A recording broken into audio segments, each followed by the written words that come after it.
Maya received an old handwritten letter inviting her to Ravenwood Manor, a house she had never heard of. The letter was signed by her late grandmother, whom she had never met. Intrigued and seeking answers about her family's past, she decided to visit the manor. As she arrived, the sky was overcast, and the manor stood tall and imposing against the gloomy backdrop. Maya pushed open the heavy front door, which creaked loudly in protest. The air inside was stale, and the grand entrance hall was shrouded in shadows. Dust covered every surface, and cobwebs hung from the corners. As she stepped inside, the door slammed shut behind her, making her jump. Maya found her way to the dining room, where a long table was set as if for a grand feast, though everything was covered in dust. Tall candles stood unlit, and an old chandelier hung from the ceiling. Suddenly, she heard a faint whispering, and the temperature in the room dropped noticeably. In the hallway, Maya stopped in front of a large portrait of a stern-looking woman. The plaque read, "Eliza Ravenwood, 1887. The woman's eyes seemed to follow Maya as she moved. She felt a sudden chill and a sense of being watched. A cold breeze brushed past her, causing her to shiver. Exploring further, Maya discovered a hidden passage behind a bookshelf in the library. She pushed the shelf aside and found a narrow staircase leading down into darkness. Taking a deep breath, she descended the stairs, her flashlight flickering. The air grew colder with each step. The basement was cold and damp, with strange symbols painted on the walls. An altar stood in the center, surrounded by melted candles and old, tattered books. As Maya approached the altar, she felt an overwhelming sense of dread. The symbols seemed to glow faintly, and she heard distant, echoing whispers. Maya's flashlight flickered and died, plunging her into darkness. The whispers grew louder, and she felt a cold hand brush against her arm. Panic set in as she fumbled for her flashlight. When it flickered back on, she saw the ghostly figure of Eliza Ravenwood standing before her, eyes filled with malice. Maya stumbled back, tripping over a loose floorboard and landing hard. The diary she had found earlier slipped from her grasp, landing open on the floor. The pages detailed Eliza Ravenwood's descent into madness and dark rituals meant to bind her spirit to the house. Maya realized that Eliza's spirit was trying to protect a dark secret hidden within the manor. Determined to escape, Maya grabbed the diary and ran up the stairs. The house seemed to come alive, with doors slamming and shadows darting around her. She burst through the front door into the stormy night, her heart pounding. As she reached her car, she looked back at the manor and saw Eliza's ghostly figure watching her from an upstairs window. At the end of a desolate road sits an abandoned house, its once grand facade now marred by neglect. Boarded-up windows and peeling paint tell the tale of years gone by, while dead trees loom overhead, casting ominous shadows upon the overgrown lawn. A narrow path winds its way through the dense forest, the branches overhead blocking out the moonlight and shrouding the surroundings in darkness. Roots protrude from the ground like gnarled fingers, creating trip hazards for any who dare to tread upon the shadowed path. In the heart of the forest lies a moonlit clearing, the soft light casting eerie shadows upon the ground. A sense of unease hangs heavy in the air, as if unseen eyes are watching from the darkness beyond. A derelict bridge spans a chasm, its rusted metal rails barely holding together against the ravages of time. The river below churns with a menacing intensity, its dark waters reflecting the moon's ghostly glow like a mirror into the abyss. Deep within the forest lies a forgotten cemetery, its tombstones weathered and worn with age. Wisps of mist cling to the ground, shrouding the graves in an otherworldly haze that seems to whisper secrets of the past. At the edge of the clearing stands an ancient well, its stone walls covered in moss and ivy that seem to writhe and twist in the moonlight. The darkness within seems to swallow all light, drawing the eye into its mysterious depths with an irresistible pull. Twisted trees loom overhead, their gnarled branches reaching out like grasping hands eager to ensnare the unwary. Shadows dance among the tangled foliage, casting strange shapes upon the forest floor and adding to the sense of foreboding that permeates the air. Sinister shadows stretch across the forest floor, their shifting forms creating an eerie tableau that seems to come alive in the darkness. The air is thick with the sound of whispered secrets, as if the very darkness itself is alive with malevolent intent. Deep within the forest lies a haunted glade, its twisted beauty a stark contrast to the surrounding darkness. Strange symbols adorn the trees, their meaning lost to time, and their presence adding to the sense of unease that permeates the air. As the first light of dawn breaks through the darkness, the forest is bathed in a warm glow that banishes the shadows and brings hope to the land. Birds sing in the trees, their joyful chorus heralding the arrival of a new day and chasing away the lingering echoes of the night. In a forgotten corner of town stands the decrepit remnants of an asylum, a place shrouded in mystery and whispered tales of horror. A group of curious teenagers, led by their daredevil leader, decides to explore the abandoned asylum one fateful night. As they approach, the building looms ominously against the darkened sky, its windows shattered and its walls covered in graffiti. With a sense of trepidation, the teenagers push open the rusty gates of the asylum and step inside.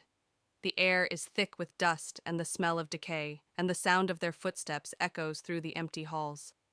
As they explore further, they can't shake the feeling of being watched, as if unseen eyes are following their every move. As the teenagers make their way through the asylum, they encounter a series of long, dark corridors, lined with doors that lead to unknown rooms. The air grows colder with each step, and strange sounds echo through the halls, a soft whisper here, a distant moan there. Goosebumps prickle their skin as they press on, their hearts pounding in their chests. As they explore deeper into the asylum, the teenagers come across the remnants of the facility's dark past, straitjackets strewn across the floor, rusty medical instruments left behind, and graffiti-covered walls adorned with the names of forgotten patients. The air grows heavy with the weight of the asylum's history, and the teenagers can't shake the feeling of being watched by unseen eyes. As they delve deeper into the asylum, the teenagers begin to feel the presence of something malevolent lurking in the shadows, a cold chill that seeps into their bones, a sense of dread that hangs heavy in the air. Strange phenomena occur with increasing frequency, doors slamming shut on their own, objects moving of their own accord, and ghostly apparitions appearing out of the darkness. As the malevolent presence grows stronger, the teenagers realize they must find a way out of the asylum before it's too late. They race through the halls, their footsteps echoing through the empty corridors as they search for an exit. But the asylum seems to shift and change around them, leading them deeper into its darkened depths. Cornered by the malevolent presence, the teenagers find themselves face to face with the source of the asylum's haunting, a restless spirit trapped within its walls. With nowhere left to run, they must confront the spirit head-on, armed only with their courage and determination. As the spirit looms before them, they steel themselves for a battle against the forces of darkness. With a final, desperate effort, the teenagers manage to banish the restless spirit from the asylum, freeing it from its eternal torment. As the spirit fades away into the darkness, the asylum begins to crumble around them, its walls crumbling to dust as the dawn breaks over the horizon. With a sense of relief and exhaustion, the teenagers emerge from the ruins, knowing that they've faced their fears and emerged victorious. In the heart of the countryside, surrounded by dense, fog-laden woods, stood Blackwood Manor. The old mansion had been abandoned for decades, whispered to be cursed. The villagers spoke of eerie lights flickering in the windows and ghostly figures wandering the halls at night. A group of 5 friends, Emily, Jack, Sarah, Tom, and Lisa, decided to spend a night in Blackwood Manor to investigate the rumors. They arrived at dusk, their car crunching on the gravel driveway as they approached the looming dark structure. The friends pushed open the heavy wooden doors and stepped inside. The air was thick with dust, and the scent of decay was overwhelming. Cobwebs hung from the ceiling, and the floorboards creaked under their weight. In the library, Emily found an old journal. The pages were brittle, but she managed to read about the tragic history of Blackwood Manor. It was once home to the Blackwood family, who mysteriously vanished one night, leaving behind a curse. As night fell, strange things began to happen. Lisa felt a cold hand brush against her back, but when she turned, no one was there. Jack heard whispering voices calling his name from the dark corners of the house. Desperate for answers, Sarah suggested a seance. They gathered in the parlor, holding hands around a makeshift altar. As Sarah chanted, the candles flickered, and a cold breeze swept through the room. Suddenly, a ghostly figure appeared, its face twisted in anguish. The spirit of the youngest Blackwood child, revealed that the family was murdered by a jealous relative who then cursed the house. The child's spirit pleaded for help to break the curse and set them free. The friends searched the house for the relic mentioned by the ghost. In the attic, they found an old, ornate box containing a cursed amulet. As they touched it, the air grew colder, and the house seemed to groan around them. Following the ghost's instructions, they took the amulet to the family graveyard behind the mansion. They placed it on the Blackwood family grave and recited the incantation. The ground trembled, and a blinding light erupted from the grave. As the light faded, the vengeful spirit of the jealous relative appeared, furious at being exposed. It attacked the friends, but they stood their ground, determined to end the curse. Emily, holding the amulet, confronted the spirit, chanting the incantation. With a final, anguished scream, the spirit dissolved into the night. The air grew still, and the oppressive feeling lifted. The ghosts of the Blackwood family appeared, smiling gratefully before fading away. The curse was broken. As dawn broke, the friends left Blackwood Manor, forever changed by their experience. The house, no longer shrouded in darkness, stood silent and peaceful. They knew they had freed the souls trapped within. In a small town nestled among dense forests stood an old manor, its windows boarded up, and its once grand facade now crumbling. The townsfolk whispered tales of the mansion being haunted, with eerie lights seen flickering in the windows at night. A group of adventurous teenagers, led by Alex, decided to spend the night in the abandoned manor, hoping to debunk the supernatural rumors surrounding it. They arrived just as dusk settled, their excitement tinged with nervousness. As they ventured inside, the air grew colder and the silence thicker. The floorboards creaked beneath their feet as they explored the dimly lit rooms, each filled with dusty furniture covered in white sheets. Strange occurrences began to unfold. Doors slammed shut on their own, whispers echoed through the halls, and ghostly apparitions appeared fleetingly in the corners of their eyes. Alex remained determined to find a rational explanation, but doubt crept into their minds. As midnight approached, the supernatural presence in the manor grew stronger. The teenagers found themselves surrounded by swirling mists and ominous whispers, trapped in a nightmarish labyrinth where reality blurred with the paranormal. With their courage waning, the teenagers made a desperate attempt to escape the malevolent forces that held them captive. Racing through the maze-like corridors, they stumbled upon a hidden passage leading to freedom. As dawn broke, the teenagers emerged from the manor, shaken but alive. They vowed never to return to the cursed place, their encounter with the supernatural etched into their memories forever. Elmwood Manor stood alone, surrounded by tall dead trees. Its windows were dark, and the setting sun cast long, eerie shadows across the overgrown lawn. The sky was a deep orange, adding to the sinister atmosphere. Inside the manor, the foyer was grand but neglected. Dust and cobwebs covered everything, including the old chandelier that hung from the ceiling. A grand staircase led to the upper floors, and debris littered the floor. The living room had a cold fireplace, a dusty rug, and furniture covered in white sheets. Broken windows let in faint light, casting eerie shadows that danced on the walls. The dining room featured a long table covered in a dusty cloth. Chairs were overturned, and cobwebs hung from the chandelier above. The windows were boarded up, making the room feel even more claustrophobic. The kitchen was cluttered with old rusty pots and broken cabinets. An old wooden table sat in the center, covered in dust and cobwebs, adding to the room's decrepit state. The library was filled with old dusty books and cobwebs.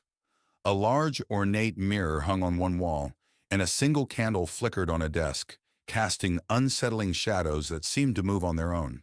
The bedroom featured a large canopy bed covered in dust. The cracked windows let in moonlight, illuminating the peeling wallpaper. An old wardrobe stood open and empty, adding to the room's eerie stillness. The basement was dark and damp, with stone walls and a dirt floor. Old rusty chains hung from the ceiling, and the air was thick with the smell of mold and decay.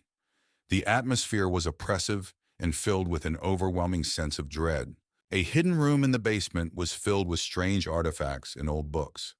A large cracked mirror reflected a distorted image, and a single candle flickered on a desk, casting eerie shadows that seemed to shift and move. As dawn broke, Elmwood Manor was bathed in soft, golden light. The shadows receded, but the mansion still looked eerie and abandoned. Birds began to sing, but the air remained heavy with the terror of the night. The haunting was over, but the memories lingered, a testament to the mansion's dark past.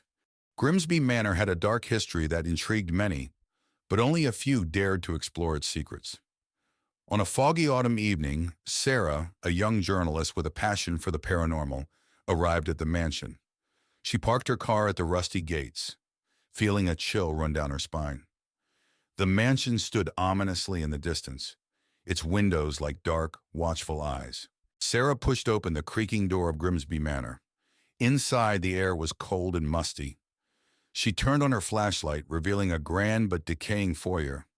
Dust and cobwebs covered every surface, and old furniture lay shrouded in white sheets. Her footsteps echoed through the vast, empty space as she ventured further inside. As Sarah explored the mansion, she felt a sudden chill. Turning around, she saw a shadowy figure at the end of the hallway. The figure disappeared as quickly as it appeared, leaving her heart pounding. Determined to uncover more, she made her way to the library, hoping to find records of the mansion's dark past. In the library, Sarah found rows of dusty old books.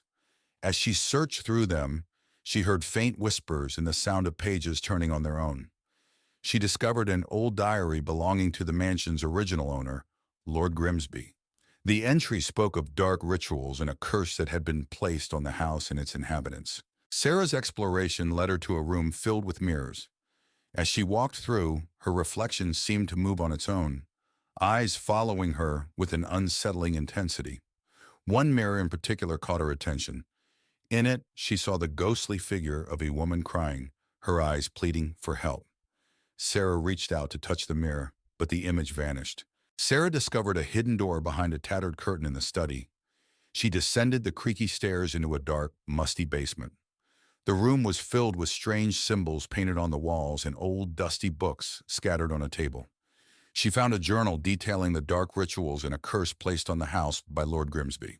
As Sarah read the journal, the basement grew colder. A ghostly figure of Lord Grimsby appeared, his face twisted with rage. He pointed at Sarah and screamed, "You should not have come here." The walls shook and the air filled with a chilling wind. Sarah knew she had to leave immediately. Sarah bolted up the stairs, the spirit's screams echoing behind her. She raced through the mansion, the walls seeming to close in on her. She burst through the front door and into the night, gasping for breath. The house stood silent and still, but she could feel the weight of its curse pressing down on her. Back in her apartment, Sarah reviewed the photos and notes she had taken. The evidence of the haunting was undeniable. She wrote her article, revealing the dark history of Grimsby Manor. As she finished, she felt a cold draft and heard Lord Grimsby's voice whisper, "You cannot escape the curse." Sarah knew the haunting was far from over. Clara arrived at Ashwood House, an eerie, dilapidated mansion she had inherited from her aunt. The mansion stood on a hill, surrounded by dense, dark woods. The air was thick with fog, and the only sound was the distant hooting of an owl. As Clara walked up the creaky wooden steps, the front door slowly swung open on its own. Clara stepped inside, her footsteps echoing in the vast, empty hallway. Dust covered the floors, and cobwebs hung from the ceiling. The walls were lined with faded portraits of stern-faced ancestors. She felt a sudden chill as she closed the door behind her, the silence inside the mansion almost deafening. Clara moved into the living room, where old, tattered furniture was draped in white sheets. An antique piano sat in one corner, its keys yellowed with age. As she walked past, she heard a single note play, sending shivers down her spine. She turned quickly, but no one was there.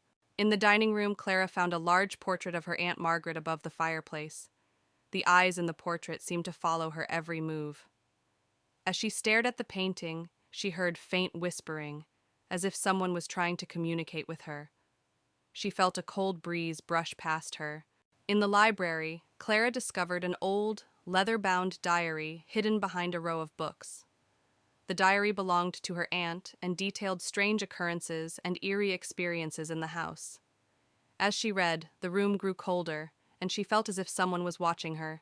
Behind a bookshelf, Clara found a hidden door leading to a narrow, spiral staircase.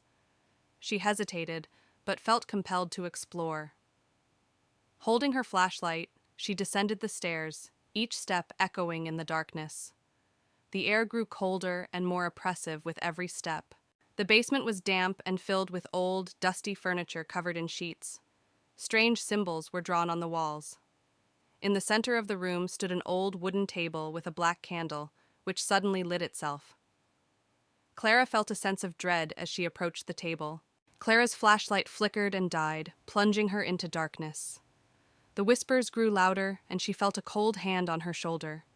She spun around to see a ghostly figure of her Aunt Margaret, her eyes filled with sorrow.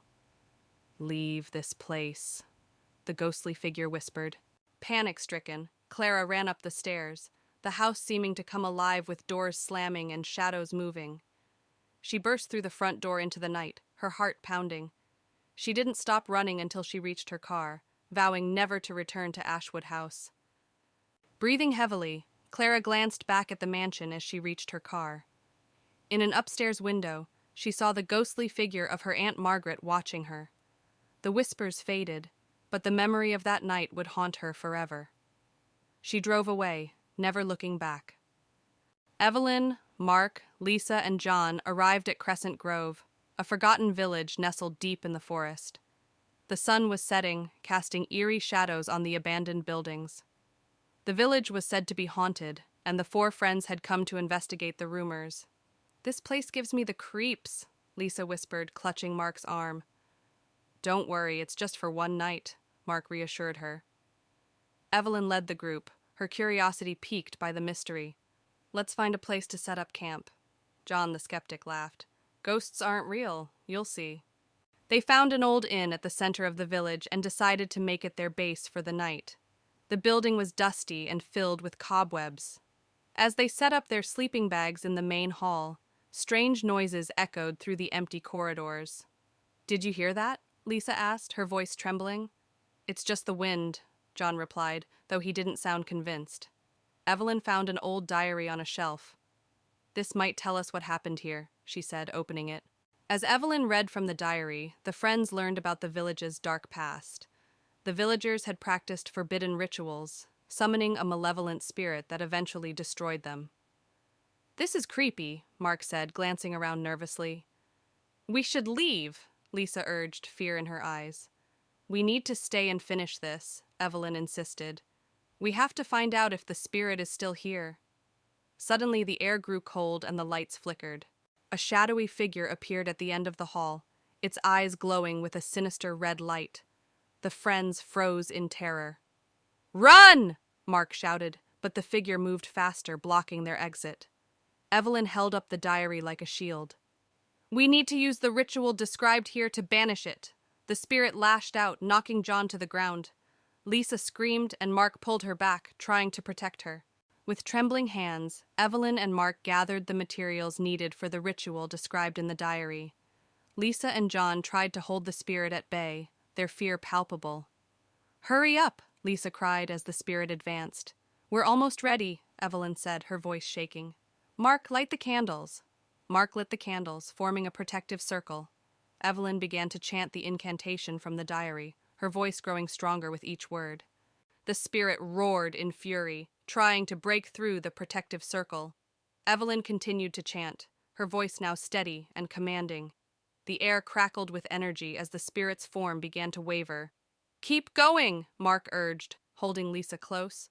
John, recovering from the spirit's attack, joined in the chant. The spirit let out a deafening scream as it was forced back. With one final word, Evelyn completed the ritual. The spirit dissolved into the air, leaving a deafening silence behind. The friends collapsed to the floor, exhausted but relieved. The oppressive atmosphere lifted, replaced by a peaceful silence. "We did it," Evelyn said, her voice barely above a whisper. "Let's get out of here," Lisa urged, her eyes still wide with fear. They gathered their things and left the inn, the first light of dawn breaking over the horizon. As they walked away from Crescent Grove, they felt a sense of triumph and relief. "Let's never do this again," John said, managing a weak smile. As they walked away from the village, the sun rose higher, casting a warm glow over the forest. The village behind them was now just a distant memory, a place they would never forget but never return to. Let's make a pact, Evelyn said, stopping to look at her friends. We never speak of this again. Agreed, Mark, Lisa, and John said in unison. They walked on, the past behind them and the future ahead, grateful to have survived the haunting of Crescent Grove. On a cold, windy night, four friends, Anna, Tom, Lisa, and Mark, stand before the crumbling mansion on the outskirts of town. The mansion, long abandoned, is rumored to be haunted. Tom dares the group to spend the night inside. With nervous laughter, they agree, pushing open the rusted gate. The front door creaks loudly as they step inside. The air is thick with dust and the scent of decay. Cobwebs hang from the ceiling, and old broken furniture is strewn about. They switch on their flashlights, illuminating the dark, gloomy hallway. They enter the living room, where a grand fireplace sits cold and empty. Faded portraits of stern-faced ancestors line the walls. Lisa notices a portrait with eyes that seem to follow them. She shivers but dismisses it as her imagination. A sudden thud echoes through the house.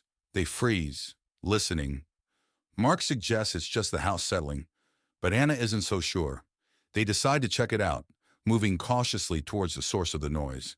They find a hidden door behind a dusty curtain. It creaks open to reveal a small, cluttered room filled with old books and strange artifacts. A single candle flickers on a table, though no one has been here for years. As they examine the room, a ghostly figure appears, hovering near the candle. It's a woman in an old-fashioned dress, her eyes filled with sorrow. She reaches out to them, her mouth moving as if speaking, but no sound comes out. The friends back away in terror. Anna bravely steps forward, trying to communicate with the apparition. The ghost points to a diary on the table. Anna opens it and begins to read aloud. The diary reveals the tragic story of the woman who was wrongfully accused of witchcraft and died in the mansion. As Anna reads, the house begins to shake. Objects fly off the shelves, and the ghostly woman lets out a silent scream. The friends realize they need to leave immediately. They rush out of the room and down the hallway, the mansion seemingly coming alive around them. They burst through the front door and race to the gate. The mansion's windows rattle violently, and ghostly faces press against the glass. They don't stop until they are far away, the mansion still visible in the distance, now eerily silent. Back in the safety of their homes, the friends try to forget the night's events. But each night, they are haunted by the image of the ghostly woman and the sounds of the mansion. They realize the past isn't easily forgotten, and some echoes never fade. In a tranquil forest clearing, the dying light of day casts long shadows over the lush greenery. At the center of the clearing looms a rustic cabin, its weathered facade hinting at secrets hidden within. Inside the cabin, the living room is shrouded in darkness, illuminated only by the feeble glow of a single lamp. Faded wallpaper peels from the walls, and worn-out furniture sits silent and still. Dust dances in the air, stirred by an unseen presence that lingers in the shadows. Outside, the forest clearing is bathed in the ethereal glow of moonlight, casting a haunting pall over the landscape. Ominous clouds gather overhead, and the trees sway in the wind, their branches casting eerie shadows that seem to dance in the darkness. In the kitchen, neglect hangs heavy in the air, with peeling paint and cobwebs clinging to every surface. Moonlight filters through grimy windows, casting twisted shadows that seem to writhe and twist upon the dusty countertops and rusted appliances. Along a winding forest path, darkness reigns supreme, with gnarled trees looming overhead like silent sentinels. The path disappears into the blackness, its destination unknown and foreboding, daring any who venture forth to tread carefully. In the bedroom, the air is musty and thick with the scent of decay. A creaky bed sits silent and still, its threadbare curtains fluttering in the breeze. Moonlight filters through cracks in the walls, casting eerie patterns that dance upon the worn floorboards like specters in the night. As night falls, a raging storm descends upon the forest clearing, with lightning illuminating the sky in blinding flashes and thunder rumbling like the roar of a distant beast. The wind howls through the trees, whipping up leaves and debris in a frenzied dance of chaos and despair. Deep within the bowels of the cabin lies the basement, a dark and foreboding chamber filled with crumbling walls and rusty pipes. Moonlight filters weakly through a small window, casting a feeble glow over the mold-covered floor, illuminating the dank and musty air with its eerie light. As dawn breaks, the forest clearing is bathed in the soft light of a new day, with birds chirping and dew glistening on the leaves like scattered diamonds. The storm has passed, leaving behind a sense of calm and renewal that belies the horrors that lurk within the haunted cabin. In the cabin's living room, morning sunlight streams through the windows, banishing the shadows and illuminating the space with its warm embrace. Dust motes dance lazily in the air, and the oppressive atmosphere of the night has lifted, replaced by a sense of peace and serenity that signals the dawn of a new day. In a quaint lakeside town, Sarah and Chris arrive at a secluded cabin for a weekend getaway. The air is crisp, and the lake shimmers in the sunlight. Excited for a peaceful retreat, they unload their bags and set foot into the cabin. As Sarah and Chris settle into the cabin, they notice strange occurrences: a flickering light, doors creaking on their own. Sarah brushes it off as quirks of an old cabin, but Chris grows increasingly uneasy. Something feels off about the place. Curiosity gets the best of them, and Sarah and Chris decide to explore the surrounding woods. The trees seem to whisper secrets as they wander deeper into the forest. The atmosphere grows thick with tension, and Sarah can't shake the feeling they're being watched. Lost in the woods, Sarah and Chris stumble upon an abandoned shack. It's dilapidated, covered in moss and ivy. Despite Chris's protests, Sarah insists on investigating. Inside, they find cryptic symbols scrawled on the walls. As night falls, Sarah is plagued by vivid nightmares, a ghostly figure beckoning from the darkness, whispering cryptic warnings. She wakes in a cold sweat, shaken to her core. Chris tries to comfort her, but the feeling of dread lingers. Desperate for answers, Sarah and Chris return to the lake. The water is still and murky, reflecting the night sky like a black mirror. Sarah feels a chill run down her spine as she stares into its depths, sensing an ancient presence lurking beneath the surface. In a moment of recklessness, Sarah decides to confront the entity haunting them. She ventures into the woods alone, following the whispers that lead her deeper into the darkness. Chris follows, desperate to protect her from whatever lurks within. In the heart of the forest, Sarah and Chris come face to face with the source of the haunting, a restless spirit trapped in Willow Lake for centuries. It pleads for release, its voice echoing through the trees. Sarah and Chris realize they must help the spirit find peace before it's too late. With a heavy heart, Sarah and Chris perform a ritual to release the spirit from its earthly bonds. The air crackles with magic as they recite ancient incantations, channeling their energy into the lake. As the last words are spoken, a blinding light fills the forest, and the spirit ascends, finally finding peace. As dawn breaks over Willow Lake, Sarah and Chris emerge from the forest, weary but victorious. The haunted whispers have faded, replaced by the soothing sounds of nature. They share a knowing glance, grateful for the bond that brought them through the darkness. On a cold, misty evening, four friends, Alice, Mark, Sarah, and James, stand before Blackwood House, an old mansion with a dark history. Mark, the brave one, dares everyone to spend the night inside. Despite their fear, they accept the challenge, eager to prove their courage. The iron gate creaks as they push it open and step onto the overgrown path. The front door groans loudly as they push it open, revealing a dark and dusty foyer. Cobwebs hang from the ceiling and the air smells of mold. They switch on their flashlights, revealing old furniture covered in white sheets. As they step inside, the door slams shut behind them, making them jump. They move into the living room, where a grand piano sits covered in dust. The wallpaper is peeling, and antique furniture is draped with sheets. Alice notices a photo on the mantelpiece, a family portrait with the eyes scratched out. She feels a chill and steps back, bumping into Sarah. A soft whisper echoes through the room, sending shivers down their spines. "Did you hear that?" James asks, his voice trembling. They listen intently, but the whispering stops. Mark tries to laugh it off, but the fear in his eyes betrays him. They decide to explore further. In the kitchen, they find rusted appliances and broken dishes scattered on the floor. The air is colder here. Sarah opens a cupboard, and a pair of glowing red eyes stare back at her. She screams, and the eyes disappear. The cupboard door slams shut on its own, and they all back away, terrified. They find a door leading to the basement. James suggests going down, but Alice hesitates. The others convince her, and they slowly descend the creaky wooden stairs. The basement is pitch dark and damp. Their flashlights reveal old, dusty furniture and strange symbols on the walls. In the basement, they find an old table with a Ouija board. Suddenly, the planchette moves on its own, spelling out, "Get out." A low growl echoes through the room, and they see a shadowy figure with glowing red eyes. Panicked, they rush back up the stairs, tripping over each other in their haste. Desperate to leave, they race towards the front door. The house seems to come alive, with doors slamming and ghostly wails echoing through the halls. They struggle to open the front door, finally breaking it open and escaping into the night. The house falls silent behind them. Outside, they collapse onto the grass, gasping for breath. The mansion looms dark and silent behind them. They vow never to return, each one haunted by the night's events. The night is cold, but they feel a sense of relief and safety as they walk away.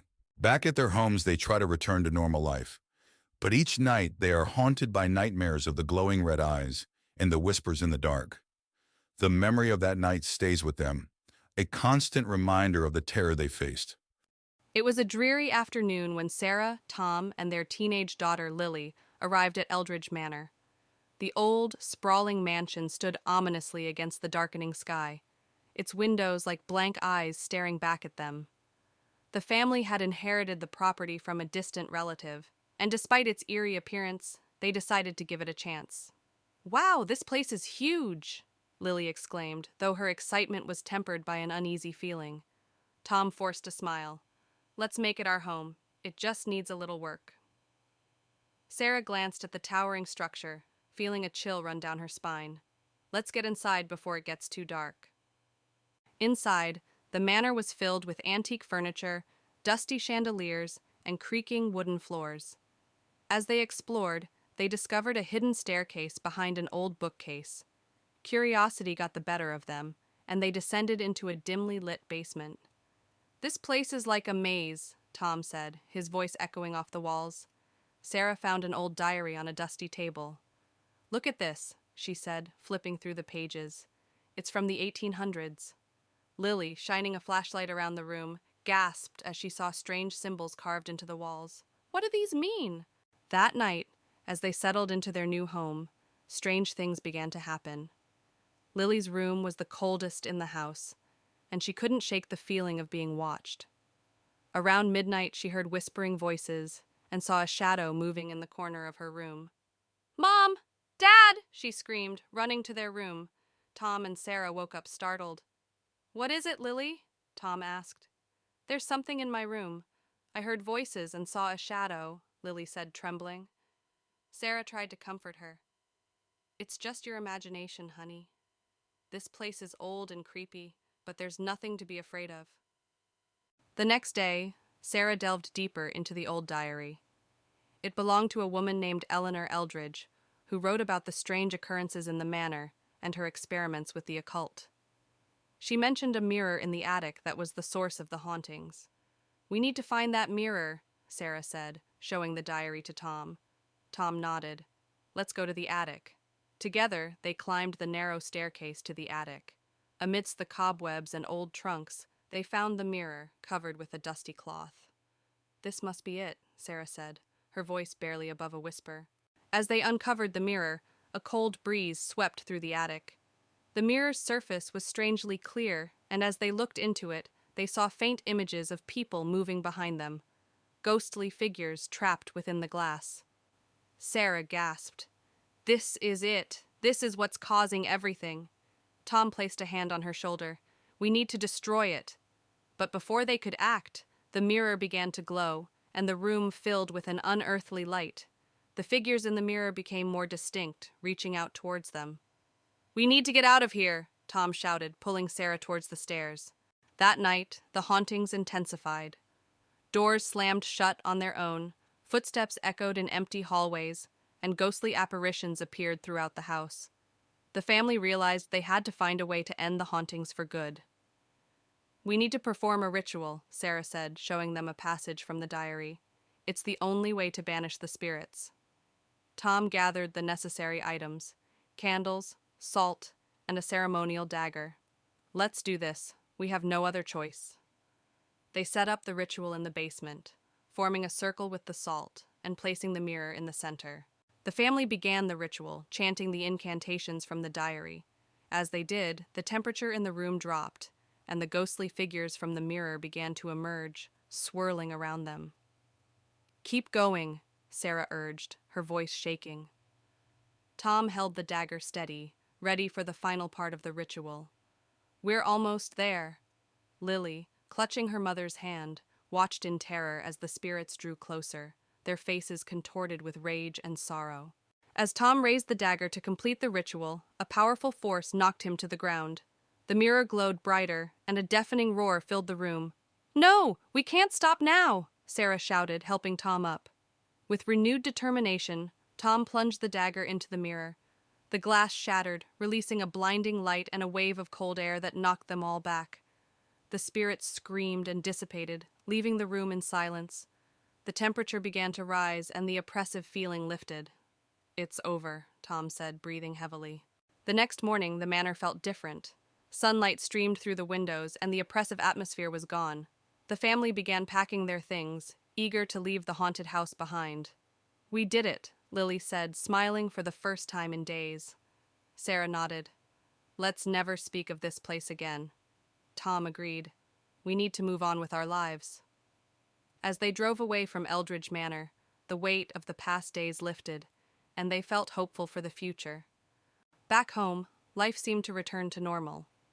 However, one night, Sarah found a piece of the shattered mirror in her bag. She stared at it, her heart pounding. Suddenly, she heard a familiar whisper and saw a shadow move across the room. "Tom, it's not over," she whispered, feeling a chill run down her spine. As the shadow loomed larger, the whisper grew louder, and Sarah realized with horror that the spirits had followed them home. Michael, a man in his late 30s, receives a surprising letter. His great-uncle, whom he barely knew, has passed away, leaving him an old manor in the remote countryside. Intrigued and financially struggling, Michael decides to visit the manor with his wife, Sarah, and their teenage daughter, Emily. Michael reads the letter aloud. It says we have inherited an estate. Sarah looks at him skeptically. "Are you sure this is a good idea?" Michael nods. "We could use a fresh start. Besides, what harm could it do?" Emily, always up for an adventure, adds, "It sounds exciting. Let's go." The family arrives at the manor in the late afternoon. The mansion is grand but clearly neglected, surrounded by overgrown gardens and tall, dense trees. The sky is overcast, casting a gloomy shadow over the scene. Emily shivers. "This place gives me the creeps." Michael tries to be optimistic. "It's just old. We can fix it up." Sarah clutches Emily's hand. "Let's stay close and see what's inside." Inside, the manor is filled with dust, cobwebs, and a musty smell. The furniture is covered with white sheets. As they explore, Emily finds an old, ornate mirror in one of the rooms. Unlike the rest of the house, the mirror's surface is strangely clean. "Look at this mirror," Emily calls out. Sarah touches the frame. "It's beautiful, but it feels out of place." Michael frowns. "Why is it so clean?" That night, the family tries to settle in. Michael and Sarah fall asleep quickly, but Emily struggles. Around midnight, she hears faint whispers and feels a cold breeze. The mirror in her room begins to fog up, revealing words written from the inside. "Help us," it reads. Terrified, Emily runs to her parents' room. "Mom, Dad, there's something in the mirror." Michael, groggy, tries to comfort her. "It's just your imagination, Emily. Go back to sleep." The next day, the family visits the local library to learn more about the manor. They discover that it was owned by Michael's great-uncle, a reclusive man with a dark interest in the occult. Sarah reads from an old newspaper. "Local recluse found dead under mysterious circumstances. Manor believed to be haunted." Michael sighs. "This explains a lot. We need to be careful." Emily, still shaken, adds, "What if the spirits are still here?" Back at the manor, Michael discovers a hidden door in the basement. Inside, they find an old study filled with books on the occult, strange artifacts, and a large locked chest. Sarah examines a book. He was into dark stuff. This can't be good. Michael tries to open the chest, but fails. We need to find the key. There might be answers inside. Emily points to a strange symbol on the wall. I've seen this symbol before, in my room. That night, the hauntings escalate. Objects move on their own, and ghostly apparitions appear. Emily is dragged out of bed by an unseen force, and Sarah sees a shadowy figure standing at the end of the hallway, watching them. We have to leave now, Sarah screams, but the doors are locked and won't open. Michael grabs an old book from the study. This book has instructions to banish the spirits. We need to perform the ritual. Desperate, the family gathers in the basement to perform the ritual. They light candles and arrange the symbols in a circle. Michael reads the incantation aloud, while Sarah and Emily hold hands, trembling. As the ritual progresses, the house shakes, and the spirits grow more agitated. A blinding light fills the room, and the spirits are drawn into the circle, screaming. Keep going, Michael! Sarah yells over the noise. With a final shout, Michael completes the incantation, and the spirits vanish. The house falls silent. The next morning, the manor feels different. The oppressive atmosphere is gone, and sunlight streams through the windows. The family packs up their belongings, relieved that the ordeal is over. We should tell someone about this place, Sarah says, looking back at the manor. Michael nods. Let's make sure no one else has to go through this.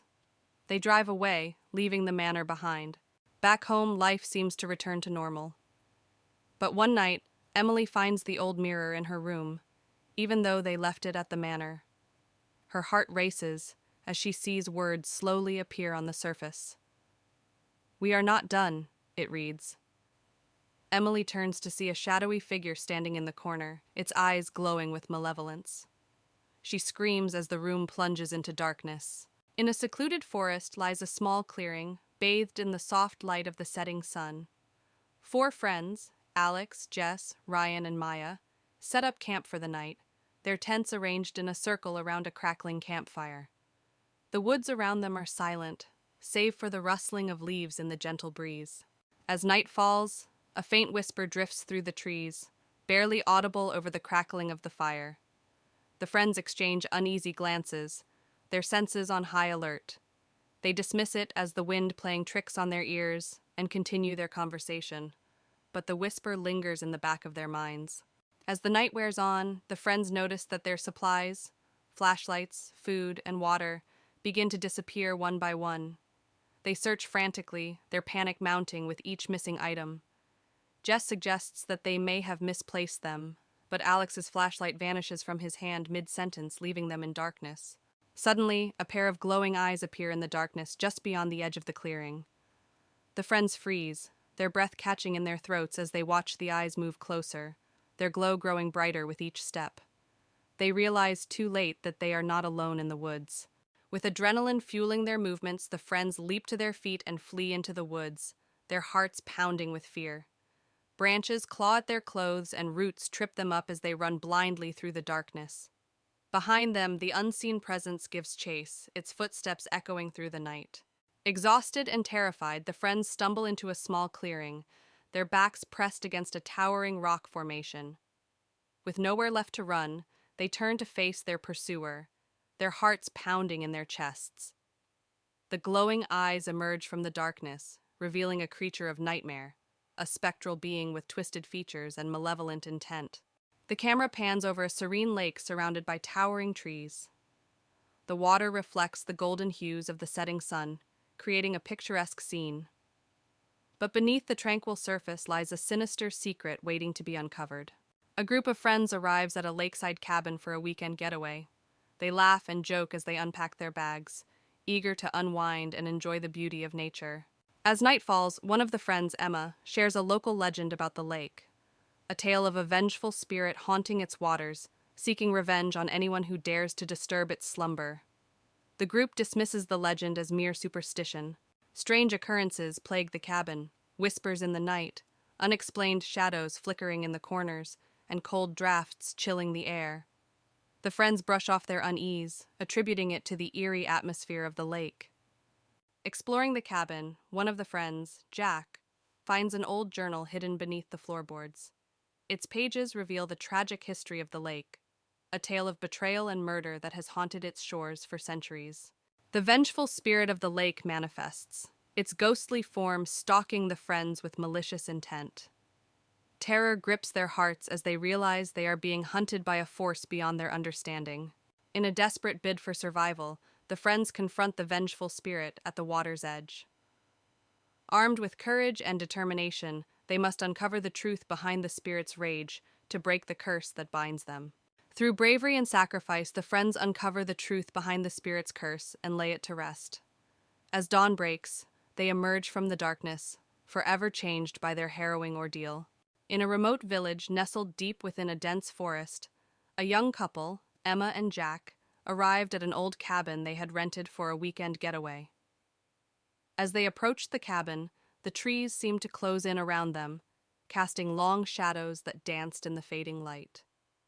Despite the eerie atmosphere, Emma and Jack were excited for their adventure. Inside the cabin, the air was musty, and the furniture showed signs of age and neglect. Despite its rustic charm, there was an unsettling aura that permeated the space. Emma tried to shake off the feeling of unease, but Jack couldn't help but notice the strange symbols etched into the walls. As night fell, Emma and Jack decided to take a walk through the surrounding woods.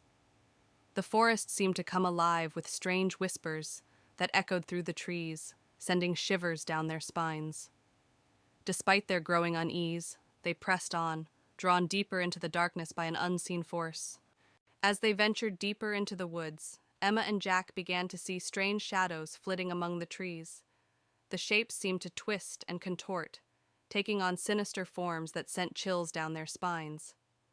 Jack suggested they turn back, but Emma's curiosity got the better of her, and they pressed on. As they walked, the trees seemed to close in around them, their branches reaching out like grasping fingers. Emma's heart raced as she felt a growing sense of dread settle over her. Jack tried to reassure her, but even he couldn't shake the feeling that they were being watched. Suddenly they stumbled upon a clearing, and before them stood a group of ghostly figures. Their pale faces were twisted in agony, and their eyes seemed to bore into Emma and Jack's souls. Frozen with fear, they watched as the apparitions floated closer, their whispers growing louder with each passing moment. With a cry, Emma and Jack turned and ran, their hearts pounding in their chests as they fled through the forest. The ghostly figures pursued them with relentless determination, their whispers echoing in their ears. Desperate for escape, they pushed themselves to their limits, praying for a way out of the nightmare. Finally, they burst out of the woods and into the clearing where the cabin stood. Gasping for breath, they collapsed on the ground, their bodies trembling with exhaustion and fear. As the first light of dawn broke through the trees, they knew they had escaped the forest's clutches, but the memory of their terrifying ordeal would haunt them forever. Emma, a young writer in her late 20s, inherits Blackwood Manor from her estranged grandmother. The manor is located on the outskirts of a small town, surrounded by dense, dark woods. Emma decides to move in, hoping the isolation will inspire her writing. As she arrives, she feels an eerie chill. The mansion, with its tall spires and ivy-covered walls, seems to loom over her ominously. Despite her unease, Emma is determined to make this her new home. On her first night, Emma struggles to sleep. The house is filled with strange noises, the creaking of floorboards, the whisper of the wind through cracks in the windows, and distant, indistinct whispers. She hears what sounds like footsteps outside her bedroom door, but when she checks, no one is there. She returns to bed, her mind racing with unease and exhaustion. The next day, while exploring the house, Emma discovers a locked door in the attic. Curious, she searches the house and finds an old rusty key hidden in a drawer. She uses the key to unlock the door and finds a small room filled with old furniture, cobwebs, and a large ornate mirror covered with a cloth. Emma removes the cloth from the mirror and, to her shock, sees the reflection of a young girl standing behind her. When she turns around, no one is there. The mirror begins to show disturbing images of past events in the house, including a girl being trapped and crying for help. Emma feels a chill run down her spine. Determined to find out more, Emma searches the house and finds an old diary hidden behind a loose brick in the fireplace. The diary belonged to her grandmother and details a tragic story of a girl named Lily who lived in the house and mysteriously disappeared. Emma realizes the ghost she saw is Lily, trapped in the mirror. Emma decides to perform a seance to communicate with Lily's spirit. She sets up candles and chants words from the diary.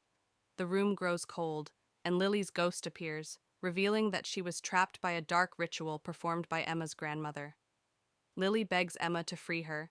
Following Lily's instructions, Emma gathers the items needed to break the ritual: a locket, a piece of Lily's clothing, and a special incantation.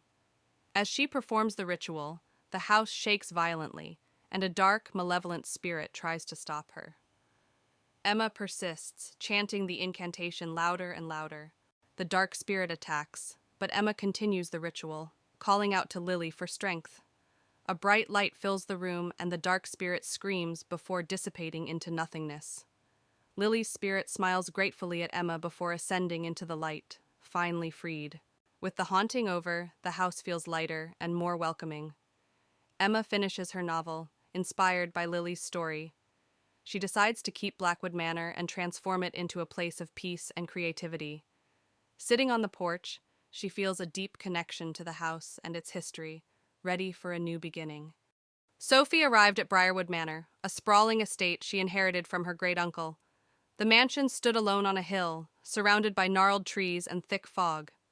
As she approached, the gate creaked open on its own, setting her nerves on edge. She hesitated but walked through, determined to uncover the secrets of her inheritance. Sophie stepped inside the manor, greeted by a grand but dusty foyer. The air was heavy with the scent of decay. As she moved further in, the front door slammed shut behind her with a loud bang. Startled, she spun around, but no one was there. The only light came from her flickering flashlight. In the living room, old furniture was covered in white sheets. An antique clock ticked loudly, breaking the silence. Sophie noticed a photograph on the mantelpiece, showing her great-uncle with an unknown woman. Suddenly, she heard footsteps behind her. She turned quickly, but the room was empty. Sophie walked down a hallway lined with portraits of her ancestors. Their eyes seemed to follow her every move. She felt a chill as she passed by a particularly stern-looking man. As she continued, she heard a whisper, almost as if someone was calling her name. She froze, heart pounding. In the library, Sophie found shelves filled with dusty old books. One book in particular caught her eye, an old journal. As she read through it, she discovered it belonged to her great-uncle, detailing strange events and encounters with a dark presence. The room grew colder, and she felt like she was being watched. Behind a bookshelf, Sophie discovered a hidden door. She hesitated but felt compelled to open it. The door revealed a dark, narrow staircase leading down. Holding her flashlight, she descended, each step echoing in the silence. The air grew damp and cold. The basement was filled with old furniture and strange symbols painted on the walls. In the center stood an altar with black candles and an old book. As Sophie approached, the candles flickered to life, casting an eerie glow. She felt an overwhelming sense of dread as she heard distant whispers. Sophie's flashlight flickered and died, plunging her into darkness. The whispers grew louder, and she felt a cold hand on her shoulder. She spun around to see a ghostly figure of the unknown woman from the photograph, her eyes filled with sorrow. "Help me," the figure whispered. Terrified, Sophie ran up the stairs, the house seeming to come alive with shadows moving and doors slamming. She burst through the front door into the foggy night, her heart pounding. She didn't stop running until she reached her car. She looked back once more, vowing never to return. Breathing heavily, Sophie glanced back at the manor as she reached her car. In an upstairs window, she saw the ghostly figure of the unknown woman watching her.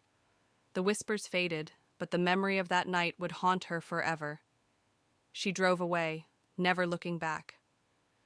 Ravenswood Mansion loomed on the hill, surrounded by dense, dark woods. Its windows were dark, and the setting sun painted the sky with deep orange hues, casting eerie shadows across the land. Inside, the mansion's foyer was grand but covered in dust. A large, winding staircase led to the upper floors.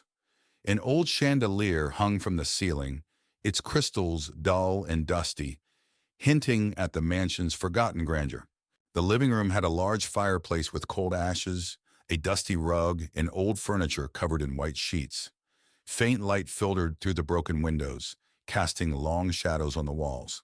The kitchen was in disrepair, with broken cabinets and rusted appliances.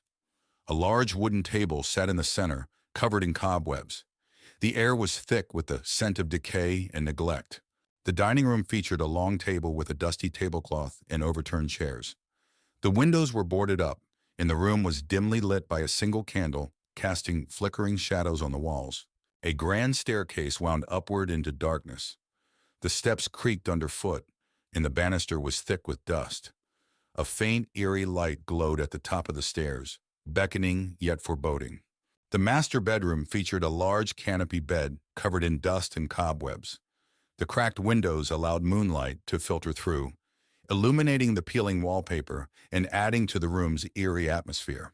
The basement was dark and damp, with stone walls and a dirt floor. Old rusty chains hung from the ceiling, and the air was thick with the smell of mold and decay. The sense of dread was palpable. A hidden room in the basement was filled with old books and strange artifacts. A large cracked mirror reflected a distorted image, and a single candle flickered on a dusty desk, casting unsettling shadows. As dawn broke, Ravenswood Mansion was bathed in soft, golden light. The shadows receded, but the mansion still looked eerie and abandoned.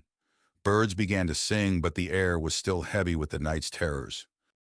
In the quiet town of Oakwood, a group of friends receives an invitation to spend the weekend at Oakwood Manor, an old estate rumored to be haunted. Despite their reservations, they decide to accept the invitation, eager for a thrill. As the group arrives at Oakwood Manor, they're struck by its grandeur and eerie beauty. The air is heavy with the scent of damp earth and moss, and the sound of creaking branches fills the silence. They exchange nervous glances, unsure of what awaits them inside. Inside Oakwood Manor, the group is greeted by the owner, a mysterious figure named Mr. Blackwood. He invites them to a lavish dinner in the grand dining hall, where they're served a feast fit for royalty. But beneath the surface, there's an undercurrent of tension and unease. After dinner, the group decides to explore Oakwood Manor. They stumble upon hidden passages and secret rooms, their footsteps echoing in the empty corridors. The air grows colder as they delve deeper into the heart of the manor.